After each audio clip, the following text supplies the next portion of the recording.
I will fight. I will fight for you.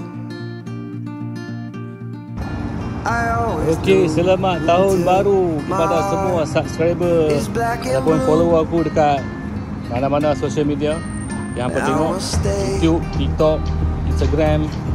Hari ni kita ada video update lah terkini tentang punya motor Kawasaki Z apa. Like lovers do,